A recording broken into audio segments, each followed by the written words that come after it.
when we began in 2001, it was actually pre-collective impact days. It sounds hard to, it's hard to believe it was a pre-collective impact day in our lives, given how popular the concepts are now.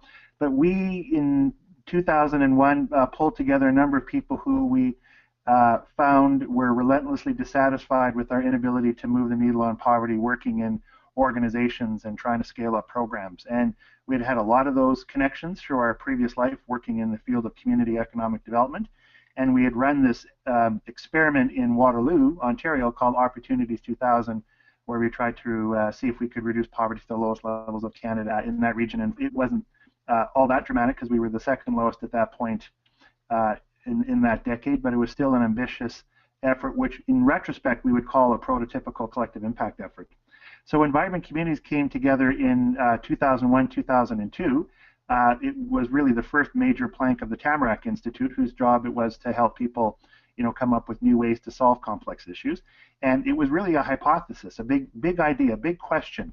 Could we reduce poverty with a new, more ambitious approach where we actually didn't know what it was? We didn't have our own frame of reference, but we came up with the following 5 principles.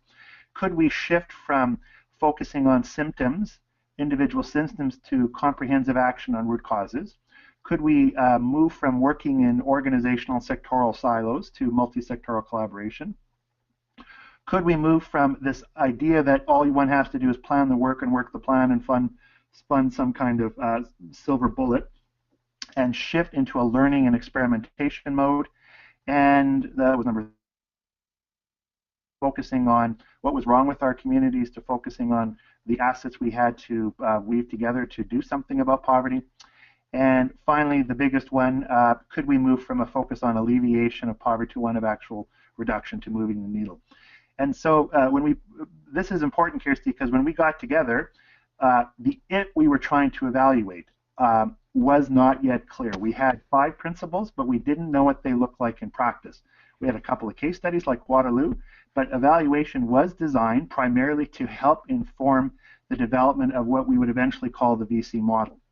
So for 10 years, evaluation was used across the 13 sites. It was 15 at one point, to actually ask how are you manifesting these principles? What kind of results are emerging? What are your new insights? And are there any patterns emerging across those sites? And in fact, over the 10 years, every 2 or 3 years, we come up with a new series of reports. We found that patterns did emerge, and lo and behold, we far exceeded our original goal of helping 5,000 people exit poverty. To the final number assisted was, I don't have the precise number, but it was in the field of 180,000, with significant innovations in strategy at the programmatic level and at the systemic level. So, Kirsty, that's important, and you might want to ask a couple probing questions here, but Cities Reducing Poverty is built on what we learned on Vibrant Communities, how those 5 principles might work, which we would now might even call collective impact principles. Right. Thanks, Mark. Yeah, and those principles are still very integral to our approach now, particularly the fact that we are trying to not only alleviate poverty, but to actually reduce poverty.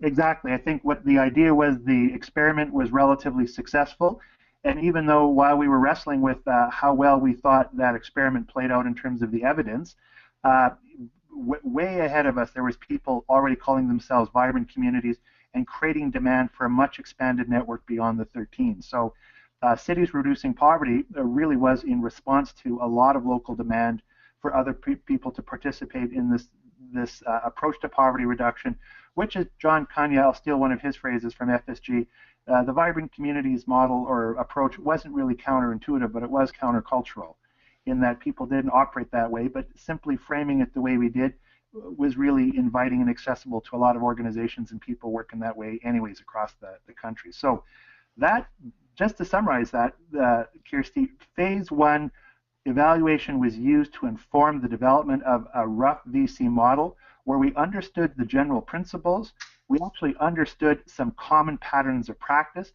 and we also had a pretty good understanding where the practice diverged, because you can imagine all those different cities worked in very different contexts, and we were always wondering, what is the it of the VC model, and what parts have to be open to local variation? So that there's lots that is inherited from VC1, but VC2, Cities Reducing Poverty, is really focused on expanding that network and achieving an even more ambitious target.